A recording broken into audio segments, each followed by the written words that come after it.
박수치면서 불러봅니다.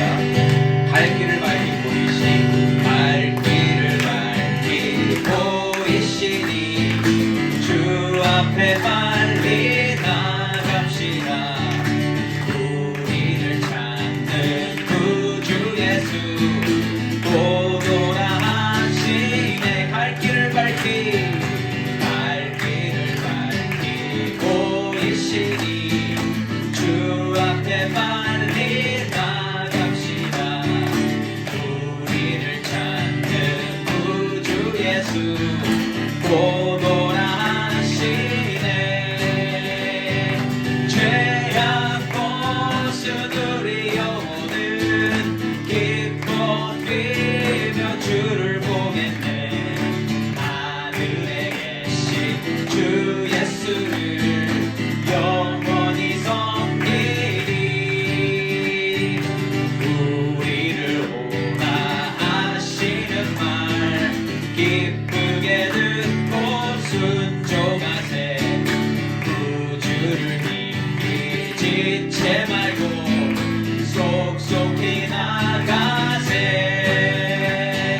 죄악 고수들이 오는 기뻐 뛰며 주를 보겠네. 하늘에 계신 주 예수를 영원히 섬기리.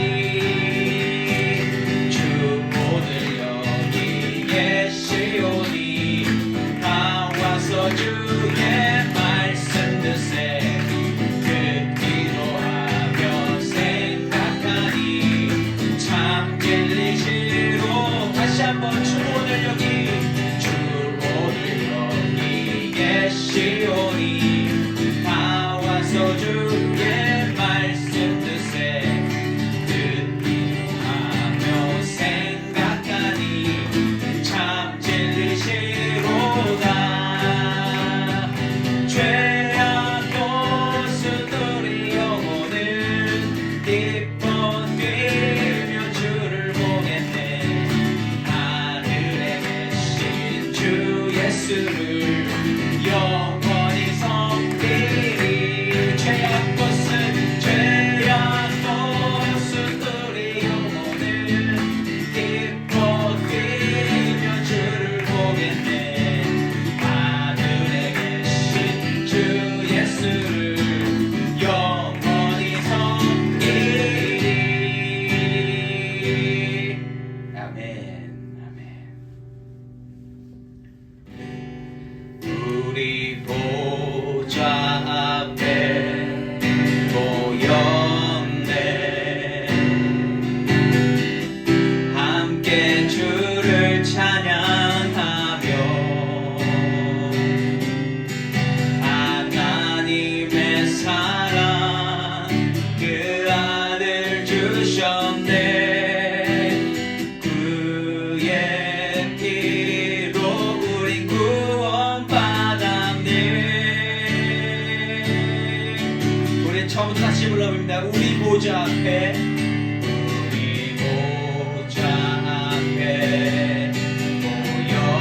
모였네. 함께 주를 찬양하며 하나님의 사랑 그 아들 주셨네. 그의 피로 우리 구원받았네. 십자가에서 쏟으신 그 사랑 강같이 온 땅에 흘러 각 나라와 족속 백성 방언에서 구원받고 주 경배 드리네.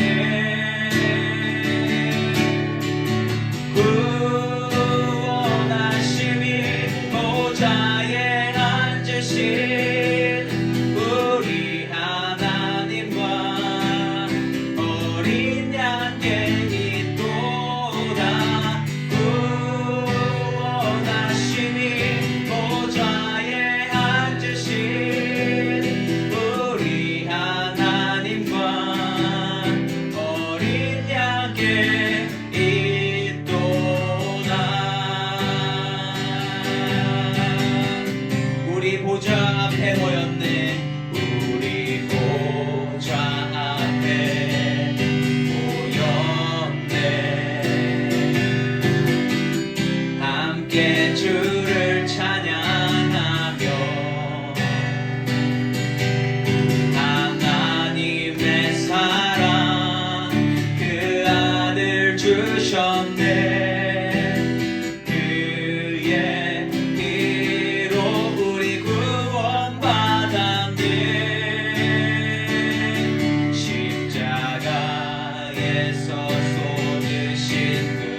땅에 흘러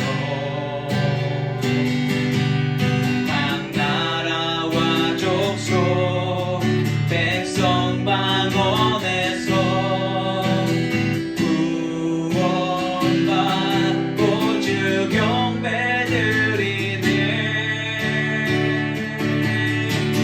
구원하심이 보좌에 앉으신 우리 하나님과 어린 양께 있도다. 구원하심이 보좌에 앉으신 우리 하나님과 어린 양께 있도다. 우리 구원하심이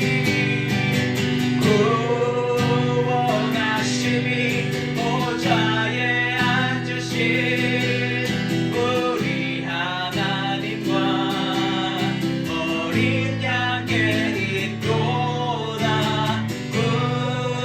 구원하심이 보좌에 앉으신 우리 하나님과 어린 양께 있도다.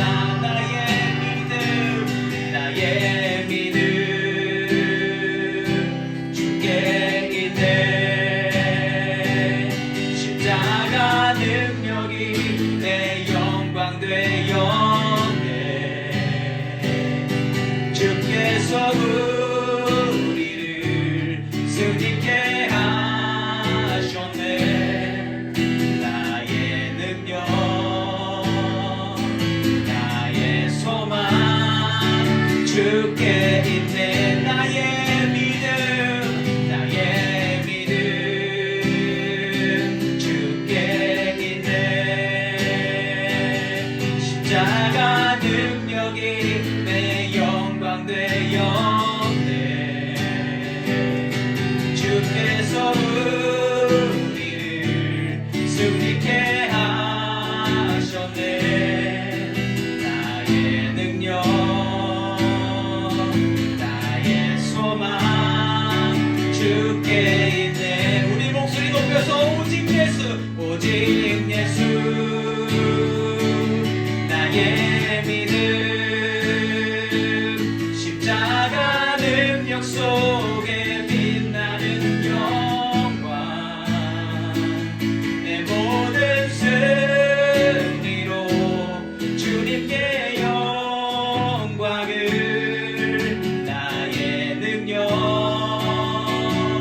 나의 소망 주께 있네. 오직 예수 오직 예수.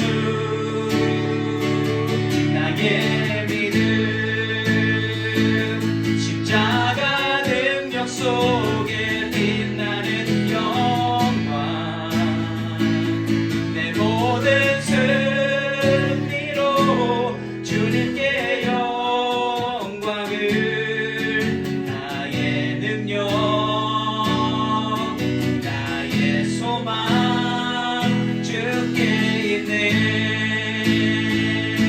내 모든 승리로 주님께 영광을. 나의 능력 나의 소망 나의 능력 나의 소망 나의 능력 나의 능력 나의 소망 주께 있네. 아멘. 우리의 능력은 하나님께로부터 예수께로 나오는 줄 믿습니다. 아멘.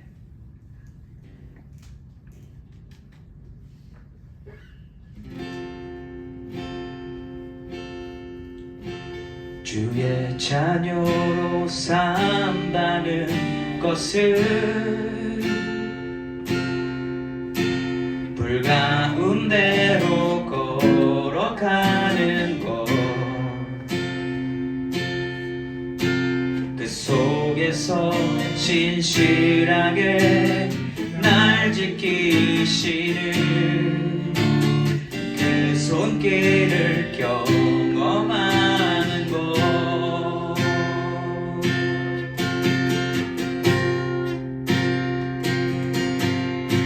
주의 자녀로 산다는 것은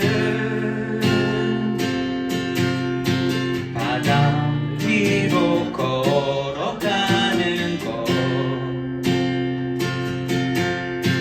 내 온몸을 덮쳐오는 폭풍 속에서 잠잠히 주 바라보는 것. 때론 물 가운데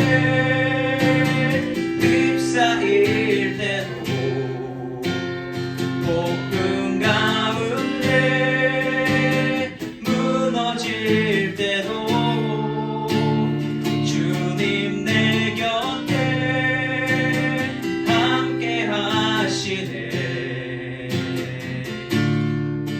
가장 가까이에 함께 하시네.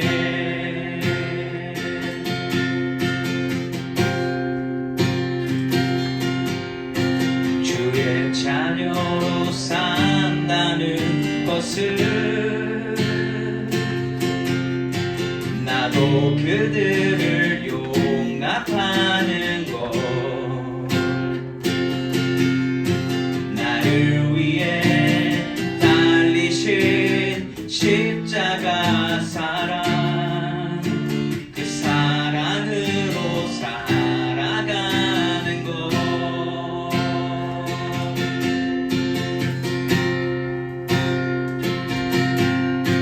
주의 자녀로 산다는 것은 주님과 함께 동행하는 것. 주께서 지신 십자가 기꺼이 지고 주와 함께 걸어가는 것. 때론 물 가운데 휩싸일 때도 폭풍 가운데 무너질 때도 주님 내 곁에 함께 하시네. 가장 가까이에 함께 하시네. 때론 물 가운데 휩싸일 때도 폭풍 가운데 무너질 때도 주님 내 곁에 함께 하시네. 가장 가까이에 함께 하시네. 다시 한번 때론 물 가운데 휩싸일 때도 폭풍 가운데 무너질 때도 주님 내 곁에 함께 하시네. 가장 가까이에 함께 하시네.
주님 홀로 높임 받으소서.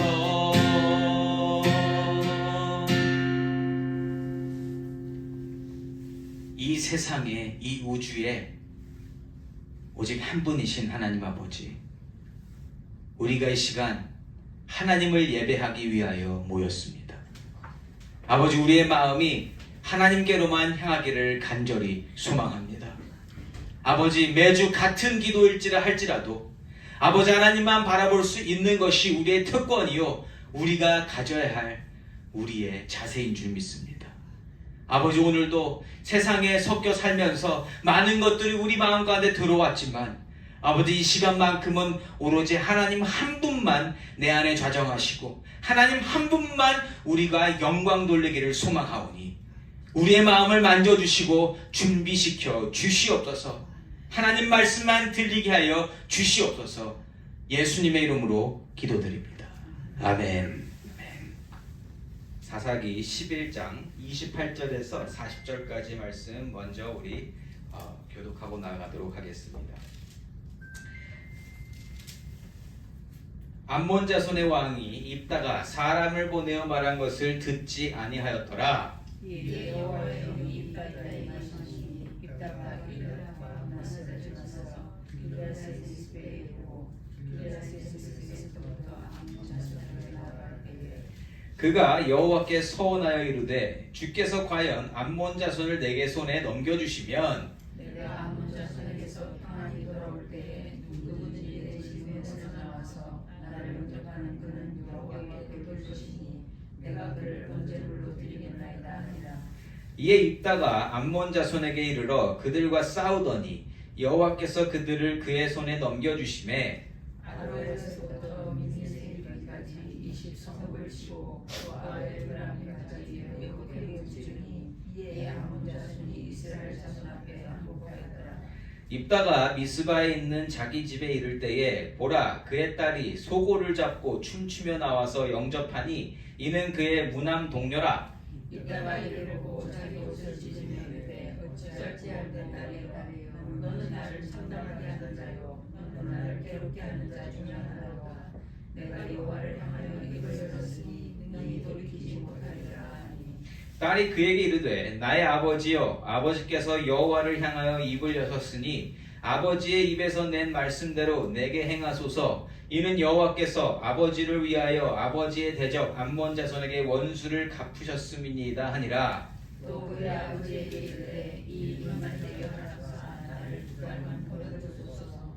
내가 내 여자 친구들과 산에 가서 나의 손으로 죽음을 인하여 애곡하리라 하니 그가 이르되 가라 하고 두 달을 기한하고 그를 보내니 그가 그 여자 친구들과 가서 산 위에서 처녀로 죽음을 인하여 애곡하고 그러나 그의 아버지에게 돌아오니라. 그는 자기가 서원한 대로 따라가려니 딸이 나를 알지 못하더라. 이것이 이스라엘의 반석이 되어 함께 읽습니다. 이스라엘의 딸들이 해마다 가서 길르앗 사람 입다의 딸을 위하여 가을씩 애곡하더라. 아멘. 저는 오늘 내 믿음의 실체라는 제목으로 말씀을 나누기 원합니다. 우리 믿음 생활을 하면서 가장 위험한 순간이 있습니다. 가장 위험한 순간 언제냐? 내 스스로의 믿음에 대한 자신감이 높아질 때입니다. 내 믿음 좋아. 내 믿음 좋아. 내가 가진 신앙이 온전하다고 믿는 때가 바로 위험한 때입니다. 언제가 그럴 때인가? 신앙의 이름으로 무슨 일을 하는데 다 잘 됩니다. 믿음으로 하니까 모든 일이 순적하게 되더라. 그리고 그 일로 말미암아 사람들의 인정과 칭찬을 받으면서 내 신앙이 뭔가 대단한 것처럼 느껴질 때, 그럴 때 그러한 마음이 들어오게 됩니다. 아, 내가 하나님과 연합해서 내 지금 신앙이 온전한 신앙이구나. 그런데 알아요. 내 믿음은 절대로 완전할 수 없다는 것을 분명히 알고 있어도 이 환경적인 요인에 따라서 나도 모르게 내 믿음에 대한 절대적인 신뢰를 가지게 될 때가 있다는 겁니다. 나에게 믿음을 주신 하나님은 완전하시고 완벽하시지만 그 믿음을 부여받은 나의 존재는 불완전한 존재다라는 것을 우리가 항상 기억하고 살아야 하는 줄 믿습니다. 그것만 기억하면 문제 없을 거예요. 하나님 주시는 믿음으로 내가 업데이트 되지 아니하고 내 신앙에 대한 믿음으로만 계속 살아가게 된다면 그 신앙은 이내 고집과 내 이기적인 생각으로 고착될 것입니다. 그래서 우리는 하나님과 관계를 맺고 하나님이 매일마다 부어주시는 은혜와 신앙과 믿음으로 살아야 된다는 거죠. 오늘 본문에서는 자기 자신에 대한 믿음으로 말미암아 스스로를 무너뜨리는 사사 입다의 모습을 우리가 살펴볼 수 있습니다. 이 말씀을 통해서 우리가 스스로의 신앙에 대해서 어떠한 자세를 갖추고 어떻게 바라보아야 하는지를 살피고 내가 만족하는 신앙이 아니라 하나님께서 기뻐하실 신앙의 길로 나아가시게 되는 저와 여러분이시기를 예수 이름으로 축원합니다. 자, 지난주 말씀에서 우리가 사사 입다의 믿음이라는 제목으로 그 입다의 삶을 좀 살펴보았습니다. 이 믿음을 가지긴 했는데 완전하지 않은 믿음이었죠. 그리고 이 믿음이 어떠한 백그라운드에서 만들어졌는지를 우리가 살펴봤었다라는 거죠. 어떤 부분에서는 분명히 좋아 보였지만 어떤 부분에서는 안 좋아 보였다. 자, 그리고 나서 큰 용사임에도 불구하고 대화로 먼저 풀어나가면서 이스라엘 역사를 읊어주던 아주 멋있는 모습을 우리가 보았습니다. 자, 이렇게 암몬 족속의 왕에게 이스라엘이 어떻게 형성이 됐고 그리고 그 땅의 분배가 어떻게 됐었는지, 그래서 암몬 족속의 땅은 합법적으로 그건 우리가 이스라엘이 침범한 적도 없고 지금 현재 너희가 원하는 땅도 너희 땅이 아니다라는 것을 분명히 알려주었습니다. 그런데 이러한 방법이 통하지 않았어요. 그래서 일어나는 일이 28절과 29절입니다. 암몬 자손의 왕이 입다가 사람을 보내어 말한 것을 듣지 아니하였더라. 이에 여호와의 영이 입다에게 임하시니 입다가 길르앗과 므낫세를 지나서 길르앗의 미스베에 이르고 길르앗의 미스베에서부터 암몬 자손에게로 나아갈 때에 아멘. 자, 그래서 암몬 자손의 왕이 말을 듣지 않아서 전쟁이 일어나게 됩니다. 그리고 29절에 보시면 여호와의 영이 입다에게 임하셨다라는 말씀이 있습니다. 자, 여기서 여호와의 영이 입다에게 임했다라는 뜻이 무슨 뜻일까요? 여호와의 영이 임하면 어떠한 일이 일어날 것 같으십니까? 자, 이렇게 해석할 수 있어요. 입다에게 이번 전쟁을 허락하셔서 이기게 하셨다라는 뜻으로 해석할 수 있습니다. 즉 하나님이 함께 하시는 전쟁이요, 승리를 통해서 하나님께서 하나님의 존재를 드러내시겠다라는 뜻으로 하나님의 영이 입다에게 임하게 된 겁니다. 그러니까 모든 것은 누구를 위한 거예요? 하나님을 위한 겁니다. 그리고 하나님이 사랑하시는 이스라엘을 하나님이 다스리신다라는 것을 보여주시려고 하신다는 거죠. 전쟁은 하나님께 달려 있습니다.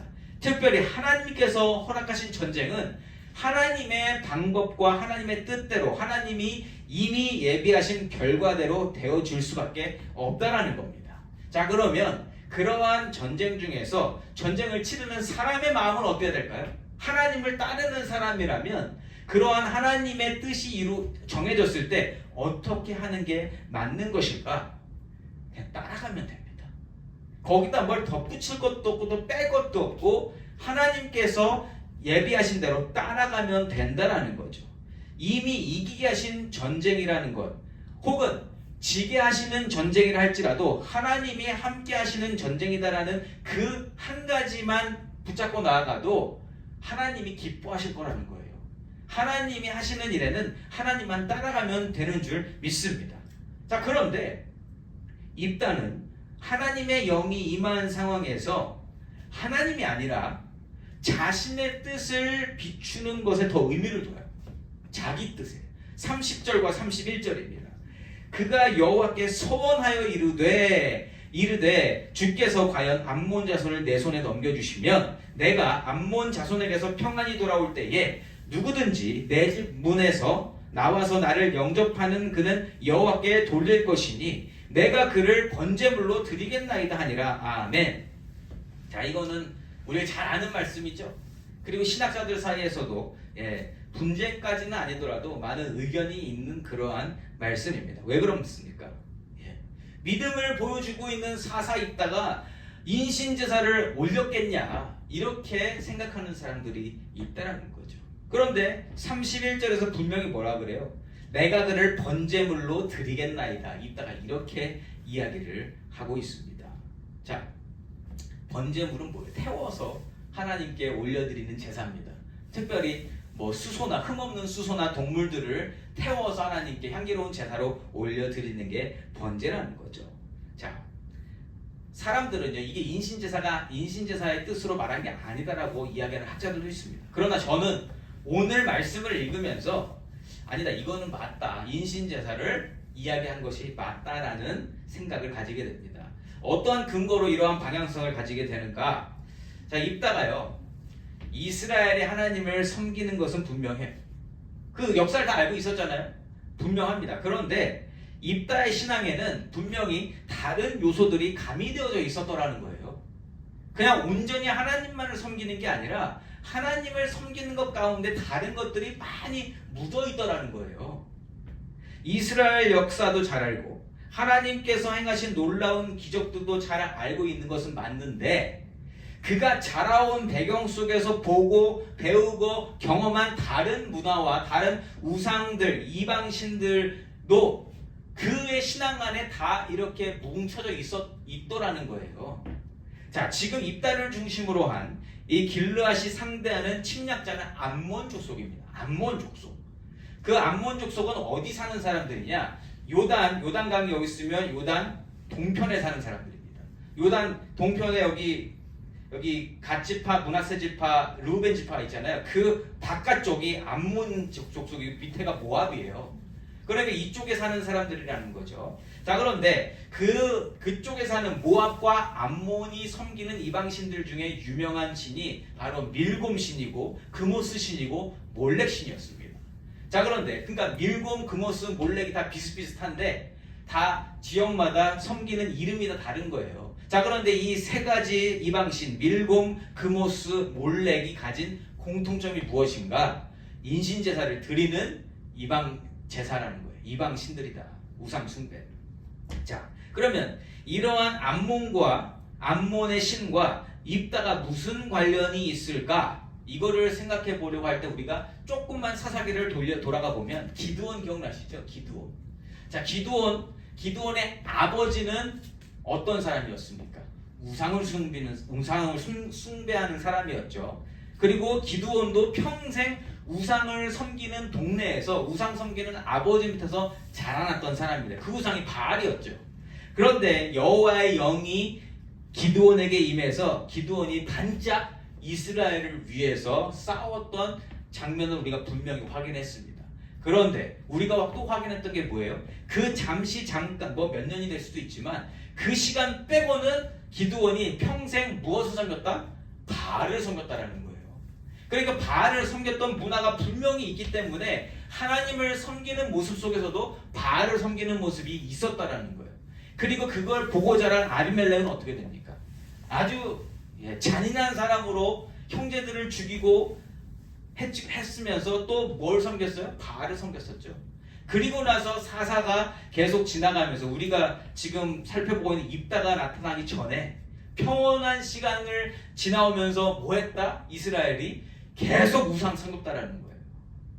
그렇죠? 자, 그리고 입다는 어땠습니까? 자기가 살던 길르앗 땅을 떠나서 지금 돕이라는 지역에 살았는데 돕이 결국 이스라엘 지파 안에 있는 영역은 아닐 거예요. 왜냐하면 이스라엘이 혈통을 중요시하는 족속이잖아요. 그런데 지금 입다는 서자잖아요. 서자. 그러니까 그 안에 들어가지를 못했을 거예요. 그러니까 나와 있었는데 거기서 나와봤자 어디예요? 모압과 암몬이란 말이에요.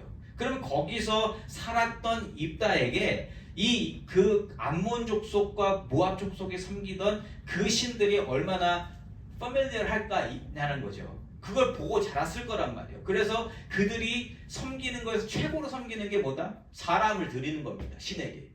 자, 그러한 것을 그걸 봤다 그래서 꼭 그걸 믿을 수는 없지만 거기에 노출되어 있었고요. 근데 오늘 입다가 보여주잖아요.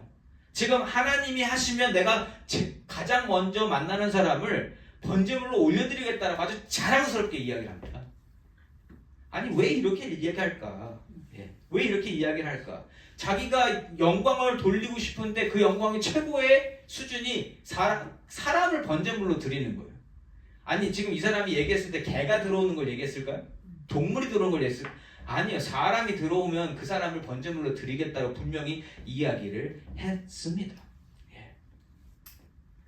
자, 그런데 이걸 서원했대요. 서원. 우리가 율법에서 보면 서원한 거는 어떻게 해요? 되돌릴 수 있어요? 없어요? 되돌릴 수 없습니다. 하나님께 서원한 것에 대해서 하나님이 서원을 깨트리면 어떻게 해야 된다라는 그러한 다른 옵션이 없어요. 서원은 하면 반드시 지켜야 되는 것입니다. 그런데 재밌는 거 하나 알려드릴까요? 그러면 다른 율법들도 지키라 하신 거 있는데 지키지 않았을 때는 어떻게 했어요? 지키지 않으면 어떻게 해요?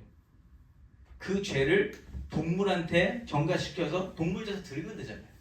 서원한 것도 이것도 율법을 깬 거 아닙니까? 율법을 못 지킨 거 아니? 그럼 그게 죄잖아요. 그러면 그 죄에 대해서 제사 드리면 쉽게 끝날 수 있는 거다라는 거예요. 저는 이렇게 해석을 하게 됐습니다.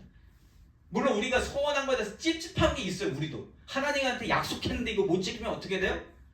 마음이 너무 불편합니다. 하나님 내가 이렇게 약속을 줬는데 이 약속을 못 지켰습니다 하면 그거 갖고 끙끙 앓는 게 저와 여러분인 거 맞아요.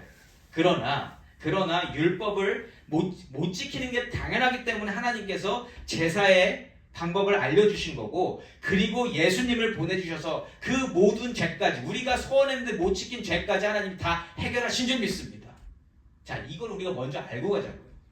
이러한 방법이 있다. 어쨌든 하나님께서는 사람을 번제물로 삼으라고 하신 적이 단 한 번도 없습니다. 없어요. 그건 하나님이 안 기뻐하시는 거예요. 그런데 사람들이 어디서 많이 헷갈리냐면 아브라함이 이삭을 하나님께 번제물로 올려드리는 그 장면 때문에 이 번제물로 드리는 것이 왠지 하나님이 오더하신 것 같은 생각을 하게 되는데 절대 아닙니다. 그건 아브라함의 믿음을 보시기 위해서 그렇게 보시려고 하신 것이지, 시험하시려고 하신 것이지, 하나님은 사람을 번제물로 드리는 것을 허락하신 적이 없으신 하나님이신 줄 믿습니다. 반드시 알고 가야 됩니다. 31절 말씀에서 그렇게 오류를 범했고, 또 한 가지 입다가 만든 오류는 뭐냐? 전쟁의 승패에 대해서 하나님의 전적인 능력을 의지하는 것이 아니고 자신의 노력의 여부에 대한 평가를 바라고 있다는 거예요. 그러니까 하나님이 내가 싸울 건데 하나님 내가 이기게 하시면 그 이기게 하신 나의 능력을 제대로 사용해 주신 것에 대한 감사로 번제물 드리겠습니다. 이렇게 얘기한다는 거예요. 그럼 여기 주체가 뭡니까? 감사의 주체가 이게 하나님이 아니라 내가 드러나고 싶은 거예요. 내가 한 일에 대해서 하나님이 이 능력 주셔서 하게 하시면 내가 뭐 하겠습니다라는 내가 드러나고 싶은 욕구가 이 안에 담겨져 있다라는 겁니다. 그런데 우리가 지난주 살펴봤던 입다의 백그라운드를 보면 이 마음을 충분히 이해할 수 있다는 거예요. 이 사람은 사람들한테 인정받고 싶은 사람이에요. 이 사람은 사람들로 하여금 자기 능력이 확인되어짐으로 말미암아 자신의 존재 가치를 평가하는 사람이라는 거죠. 그래서 자신의 공로와 열심을 더욱 드러내면서 이 존재감을 얻으려고 했던 거라는 것입니다. 이번 암몬 족속과의 전쟁이 내가 드러나는데 아주 중요한 역할을 하는 그런 전쟁 아니겠어요? 사람들이 나를 일부러 데려왔습니다. 그러니까 우리가 일반 사회에서도 누군가를 스카우트 해왔어요. 우리 지금 회사가 어려워져서 다른 사람을 비싼 돈 두고 스카우트 해왔어요. 그럼 스카우트 당한 사람은 와서 뭐 해야 돼요? 보여줘야죠. 실력을 보여줘야죠. 당신들이 못하던 거 내가 해결하겠습니다 하고 보여줘야 되는 거 아닙니까? 그러한 마음을 입다가 가지고 있다는 거예요. 사실요, 하나님께서 전쟁을 이기게 하시면 전쟁에 참여했던 사람은 뭐 하면 됩니까? 하나님께 감사와 영광을 올려드리면 끝나는 거 아닙니까? 왜냐면 하나님이 하셨으니까. 하나님이 하신 거에 대해서 하나님 감사합니다, 하나님 영광 받아 주시옵소서 하면 끝나는 겁니다. 또 거기서 조금 더 감사해서 더 나아가고자 한다면 하나님이 하신 일에 대해서 감동해서 그 감사의 마음으로 제물을 드릴 수도 있는 것이고 소원을 할 수도 있어요. 그런데 이 자체를 승리의 조건으로 내놓는 것은 옳지 않다라는 겁니다. 이게 조금 차이점이 느껴지세요? 감사해서 하나님 일이 다 끝난 다음에 하나님 너무 감사합니다. 하나님께서 행해 주신 이 은혜로 말미암아 내가 무언가를 하겠습니다 하는 거하고 아직 전쟁 시작도 안 했는데 하나님이 이기게 하시면 내가 뭐 하겠습니다. 이렇게 조건 거는 거하고 같아요, 달라요? 다르단 말이에요. 지금 전쟁 아직 하지도 않았습니다. 저는 입다의 믿음이 그래서 온전한 믿음이 아니다라고 말씀을 드리는 겁니다. 아직 전쟁도 안 했어요. 전쟁이 마치 내가 내 능력으로 하는 것처럼 해서 잘하게 하면 내가 드릴게요 이렇게 하는 내 중심의 믿음을 보이고 있다는 겁니다. 그래서 입다가 드리는 소원은요 조건부로 드리는 하나님과의 딜입니다. 하나님과 딜하는 게 맞아요? 틀려요? 하나님과는 딜을 할 수 없어요. 딜을 하면 안 되는 겁니다. 또 하나님께서 이 소원을 명령하신 적도 없고요. 하나님께서 바라시는 것도 아닙니다. 그리고 그 내용을 살펴보면 하나님께서 기뻐 받으실 만한 것도 전혀 아니라는 겁니다. 자, 어쨌든 이렇게 소원으로 막으려는 전쟁은 어떠한 결과로 마무리되는가? 32절과 33절입니다. 이에 입다가 암몬 자손에게 이르러 그들과 싸우더니 여호와께서 그들을 그의 손에 넘겨주심에 아로엘에서부터 민닛에 이르기까지 20성읍을 치고 또 아벨 그라밈까지 매우 크게 무찌르니 이에 암몬 자손이 이스라엘 자손 앞에 항복하였더라. 아멘. 자, 이렇게 이긴 거 하나님이 하신 줄 믿습니다. 하나님이 처음부터 이기게 하셨고 하나님이 그래서 이 입다에게 여호와의 영을 주셔서 충만케 하셔서 이 전쟁을 이기게 하셨다는 거예요. 자, 그러면 이렇게 됐으니까 끝난 다음에 하나님께 감사하면서 하나님께서 이 모든 일을 행하여 주셨습니다. 그렇게 입다뿐만 아니라 이스라엘 백성들 모두가 하나님께 얼굴을 향하고 기쁨과 감사로 나아가면 되는 거 아니겠어요? 그런데 사사 입다에게는 지금 뭐가 더 중요하냐? 전쟁을 이긴 게 중요하지 않고 자기가 한 말 때문에 그것 때문에 지금 걱정이 그냥 태산인 거예요. 34절과 35절입니다. 입다가 미스바에 있는 자기 집에 이를 때에 보라 그의 딸이 소고를 잡고 춤추며 나와서 영접하니 이는 그의 무남동료라. 입다가 이를 보고 자기 옷을 찢으며 이르되 어찌할꼬 내 딸이여 너는 나를 참담하게 하는 자요 너는 나를 괴롭게 하는 자 중에 하나로다. 내가 여호와를 향하여 입을 열었으니 능히 돌이키지 못하리로다 하니. 아멘. 이게 만약에 번제가 아니라 다른 거였더라면 이렇게까지 입다가 슬퍼할 일이 있을까요? 입다가 왜 이렇게 괴로워합니까? 자기가 번제물로 드리겠다고 약속을 했으니까, 인신제사를 드리겠다고 했으니까. 그러니까 지금 자기 딸을 불에 태워서 하나님께 드려야 되는 겁니다. 자, 입다가 하나님께 서원한 내용을 떠나서 지금 가장 중요한 게 뭐예요? 하나님 입장에서 이스라엘 백성이 하나님을 모르고 살았는데 암몬 족속을 통해서 하나님을 다시 찾게 됐고 하나님이 승리케 하셔서 하나님을 보게 된 것이 가장 중요한 사건입니다. 그렇지 않아요? 우리가 이걸 봐야 된다는 거예요. 항상 전쟁을 이기게 하시고 이스라엘과 입다의 삶을 인도하시는 하나님이 중요한 거지. 지금 입다는 지금 근데 그거 중요한 거 하나도 안 보여요. 내가 말한 것 때문에 지금 걱정이 태산이다. 그런데 우리가 이 말씀을 읽을 때 우리도 어디에 더 집중하게 된다? 서원. 서원의 머리에 서원이라는 단어가 머리에 팍 박혀서 왜 그런지 아세요? 이 서원이라는 것에 강제성이 있어서 그래요. 우리가 그 서원에 관계된 율법을 읽어보면 야 서원은 함부로 하는 게 아니구나. 서원 함부로 했다가는 큰일 나는 거구나. 하나님이 끝까지 그것을 찾으신다고 하니 서원하면 안 되는구나.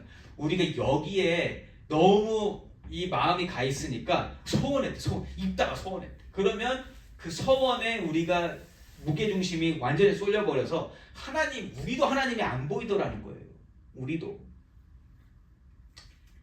근데 서원 뭡니까? 율법이에요. 그러니까 지금 입다는요 율법 지키는 게 더 중요한 겁니다. 하나님보다 율법을 지키는 것이 더 중요하게 되었다. 사실 여러분 서원의 내용보다 더 중요한 게 뭐예요? 하나님이잖아요. 서원을 하는 이유도 뭡니까? 하나님이 감사하고 내가 하나님을 사랑하기 때문에 서원을 하는 거잖아요. 그런지 입다는 하나님 사랑해서 서원한 겁니까? 그거 아니라는 겁니다. 예. 자, 질문 드릴게요. 하나님께서는 입다가 드린 소원을 기쁘게 받으셨을까요? 안 받으셨을까요? 어떻게 생각하십니까? 정확히는 모릅니다. 우리가 하나님 아닌데 하나님 받으셨는지 안 받으셨는지 어떻게 알겠어요? 그러나 소원이라는 것이 무엇인지를 따져보면 그냥 조금은 알 수 있을 것 같다. 자, 소원은요, 기본적으로 누가 하는 것인가? 여러분, 그냥 일반 사람들도 하나님 찾으면서 하나님하고 딜하는 사람이 있어요, 없어요? 있어요. 하나님 모르는 사람이 하나님, 부처님 막 얘기하면서 이거 해주시면 내가 교회 가겠습니다. 이런 사람들도 있어요. 근데 그거는 소원이라고 할 수 없잖아요. 하나님이 율법에서 제정하시는 소원은 뭐냐면 하나님을 사랑하는 자가 하나님의 자녀로 정해진 사람이 하나님의 그 은혜에 감격해서 하나님께 내 것을 다 드리고 싶은 거, 그래서 내가 하나님께 내가 너무 하나님께 감사해서 하나님의 길을 가겠습니다 하는 거. 믿음을 제가 하나님께 서원한 게 주의 길이었어요. 하나님, 내가 하나님을 너무 정말 하나님 만나주셔서 너무 감사한데 제가 하나님의 일을 뭐라도 하면 좋겠습니다. 이렇게 약속을 드렸거든요. 하고 있잖아요. 그게 서원 아닐까요? 하나님 너무 좋아서 감사해서 그래서 내가 가장 좋게 여기는 것을 하나님께 드리겠습니다. 이거란 말이에요. 그런데 입다의 서원을 보세요. 하나님과의 친밀한 관계가 드러나나요?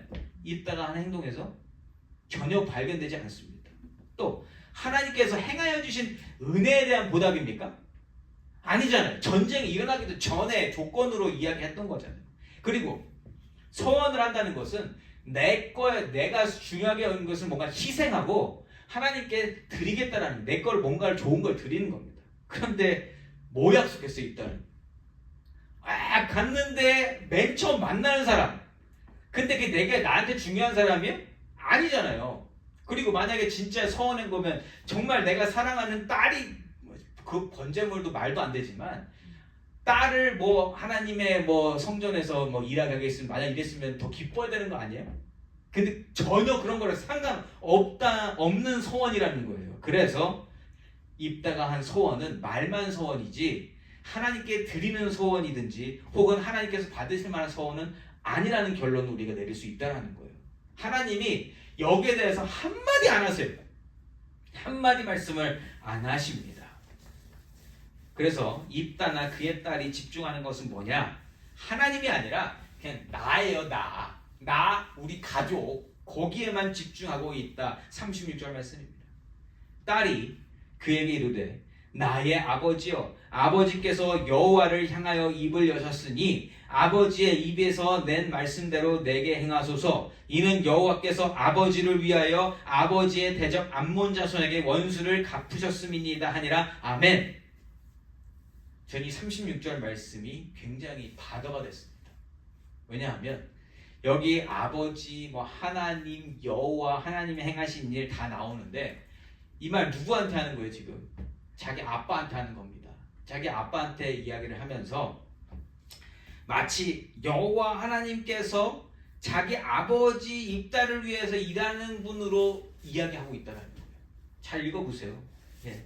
그러니까 내 아버지가 하나님보다 더 나은 존재처럼 여기고 있는 것을 볼 수 있어요. 36절 뒷부분 제가 다시 한번 읽어볼게요. 이는 여호와께서 아버지를 위하여 아버지의 대적 암몬 자손에게 원수를 갚으셨음이니이다 하니라. 아멘. 저는 이게 마음에 안 들었어요. 이게 입다의 원수를 갚기 위해서 하나님이 뿅 나타나셔가지고 아버지 높여준 겁니까? 아니잖아요. 아니란 말이에요. 입다의 딸이 여호와 하나님께 예의를 갖추고 있는 것처럼 이야기하고 있지만 사실상 따져보면 자기 아버지를 높이는 것밖에는 없다라는 겁니다. 그러니까 여기서 보면 분명히 입다가 자기 딸에게 신앙교육을 시킨 것 같아요. 율법, 전통, 역사에 관한 신앙교육은 열심히 했을지 몰라도 하나님과의 관계 속에서 하나님을 중심으로 살아가는 삶에 대해서는 입다 스스로도 중심을 못 잡았다라는 거예요. 입다의 삶에서 하나님 중심으로 사고를 하든지 생각을 하든지 뭐 기도했다 이런 말 전혀 안 들립니다. 그냥 알기만 아는 거라는 것을 저는 말씀을 통해서 확인했다라는 거죠. 이렇게 되다 보니까 입다의 딸은 뭐예요? 그냥 아버지가 말한 거, 시킨 거를 그냥 따라갑니다. 거기에 대해서 하나님이 원하시는지 안 원하시는지 아무도 거기에 신경 안 써요. 죽음을 피할 수 없다. 나는 번제물로 드려야 된다라는 그냥 결과로 체념을 하는 거죠. 죽음을 맞이하기 전의 시간들을 조금이나 나누고자 해요. 37절에서 39절입니다.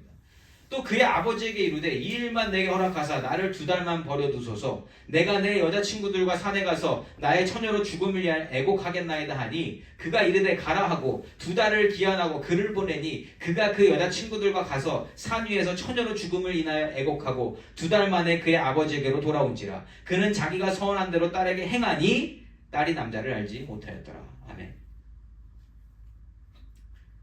그러니까 그 생각은 안 하고 싶은데, 아니 만약에 진짜로 내가 하나님의 귀한 재물이 된다 그러면 여러분 재물은 흠이 없어야 되는 거 아니에요? 흠이 없으려면 깨끗하고 뭐 거룩한 그런 걸 준비해야 되는 거 아니에요? 근데 뭐 하러 갔대요? 실컷 물러갔대요. 그냥 이 슬픔을 그냥 2달 동안 죽기 전에 슬퍼하는 거 친구들하고 같이 슬퍼하려고 애곡하러 갔대요. 그러니까 이것도 말이 안 되는 거예요. 그러니까 이 신앙을 보면 뭐가 다 섞여 있습니다. 하나님이 말씀하신 그 신앙의 길에서 완전히 벗어난 것도 아니고, 그렇다고 또 여기 있는 것도 아니고, 뭔가 여러 가지가 다 섞여서 하나님 이름만 남아있다라는 거예요. 이게 보면서 얼마나 답답한지 몰라요. 그런데 여태까지는 왜 근데 내가 번제물에 대해서 이렇게 과다가 됐을까? 그러니까 저도 율법주의자였던 거예요. 율법을 지키는 거에 중점을 두고 읽으면 이게 큰일 난 겁니다. 서원을 했는데 서원을 한 걸 뒤집을 수는 없고, 그러니까 고민에 빠질 수밖에 없겠죠. 그런데 그거에서 벗어나서, 율법에서 벗어나서, 아니 하나님이 원하시는 게 뭘까? 하나님이 기뻐 받으시는 게 뭘까? 이 상황에서 그 기준으로 보잖아요. 그 입다와 이 딸이 한 행동들이 하나님이 기뻐하시는 게 하나도 없다라는 거예요. 그리고 이거를 지키지 않았다 한들 하나님이 뭐라고 하셨을까요? 어떻게 생각하십니까? 저는 그렇게 생각 안 해요. 여기에 대해서 회개하고, 뭘 회개해야 되냐면 하나님을 잘못 알았습니다. 하나님을 오해한 거에 대해서 회개했어야 돼요. 입다는. 근데 그걸 가르쳐줄 만한 사람도 없었고, 그 당시에 그만한 믿음을 가진 사람도 없었다. 입다는 자기 믿음에 대한 너무나 큰 자신감이 있었던 겁니다. 그래서 이 사단이 났다. 그러니까 모순덩어리예요. 모순덩어리. 이 사건이 그냥 모순덩어리입니다. 이스라엘 전체로 보면 암몬족 속의 기나긴 침략에서 벗어나서 오늘 너무나 기쁘고 감사해야 될 날이에요. 하나님이 나를 구원하셨다라는 그 한 가지로 오늘 잔치를 벌여야 되는 날이 오늘이라는 겁니다. 그런데 입다는 어때요? 지금 가장 슬프고 비극적인 고통스러운 날을 맞이하고 있습니다. 왜요? 잘못된 신앙 때문에, 잘못된 믿음 때문에, 잘못된 열심과 열정에서 지금 잘못된 길로 가고 있다. 하나님을 깊이 알고 하나님과 진정 깊은 관계 속에서 살았던 자라면 이러한 소원은 애초에 드리지도 않았을 겁니다. 드릴 필요가 없는 거죠. 이건 말도 안 되는 소원이에요. 자기가 뱉은 말을 지키려고 하는 것은 이건 신앙이 아니라 그냥 자신의 고집과 아집일 뿐 하나님과 전혀 상관없는 행동이었음을 말씀드리며 오늘 말씀을 마무리하고자 합니다. 사랑하는 성도 여러분, 우리의 신앙은요 나로부터 시작된 게 아닙니다. 우리의 신앙은 하나님으로부터 시작되었습니다. 그럼에도 불구하고 우리의 신앙은 절대로 온전하지 못하다라는 거예요. 아무리 100만 명의 사람이 내 신앙을 인정해주고 그 신앙을 따라오려고 한다 하더라도 내 신앙은 불안합니다. 불완전합니다. 완전할 수 없다라는 거예요. 그래서 우리는 거듭나야 하는 거고요. 기초를 하나님 말씀 위에, 예수 반석 위에 세워야 된다는 겁니다.